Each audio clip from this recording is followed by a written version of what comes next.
जय गंगा माई। वह हिंदू पंचांग के अनुसार हर साल ज्येष्ठ मास की शुक्ल पक्ष की दशमी तिथि को गंगा दशहरा का पावन पर्व मनाया जाता है। इस साल यह तिथि 30 मई 2023 को पड़ रही है। धार्मिक मान्यताओं के अनुसार इसी दिन मां गंगा स्वर्ग से पृथ्वी पर अवतरित हुई थी। गंगा दशहरा के दिन मां गंगा की पूजा अर्चना करना चाहिए। मान्यता है कि मां गंगा की पूजा करने से समस्त पापों से मुक्ति मिल जाती है और मृत्यु के बाद मोक्ष की प्राप्ति होती है। आइए जानते हैं गंगा दशहरा पूजा विधि। हेलो एवरीवन, मैं शैलजा तिवारी अपने चैनल शैलजा तिवारी पर आपका स्वागत करती हूँ।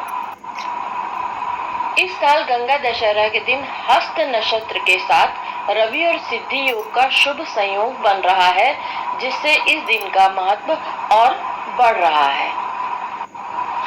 पौराणिक कथा के एक बार महाराजा सगर ने व्यापक अश्वमेध यज्ञ किया। उस दौरान इंद्र ने राजा सगर के यज्ञी अश्व का अपहरण कर लिया। इस घटना के बाद राजा के 60,000 पुत्रों ने अश्व को खोजना शुरू किया। समस्त जगह खोजने के बाद अश्व नहीं मिला। तब सभी ने पाताल लोक में खोज शुरू की।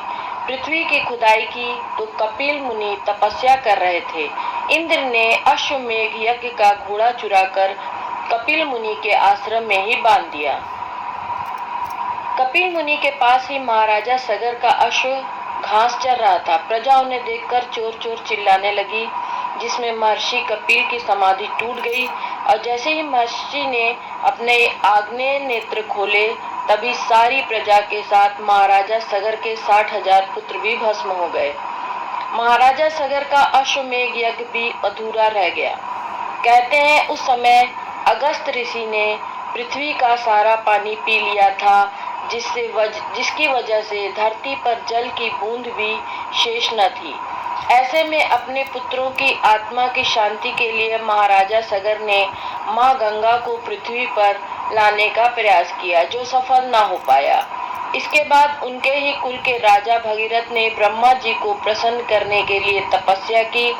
ब्रह्मदेव ने राजा भगीरथ को वर मांगने के लिए कहा, तो उन्होंने मां गंगा को पृथ्वी पर अवतरित करने का वर मांगा। ब्रह्मदेव ने कहा कि ये पृथ्वी गंगा का भार नहीं संभाल पाएगी। गंगा के वेग को संभालने की शक्ति केवल भगवान शंकर में है। ऐसे में शिव जी से इस समस्या का समाधान निकालने के राजा भागीरथ ने उनके निमित्त कठोर तपस्या की। भगवान भोलेनाथ ने अपने शिखाओं में मां गंगा को स्थान दिया और एक शिखा खोलकर मां गंगा को धरती पर प्रवाहित किया, जिससे महाराजा सगर के 60,000 पुत्रों का तर्पण किया गया, जिससे उन्हें मोक्ष प्राप्त हुआ।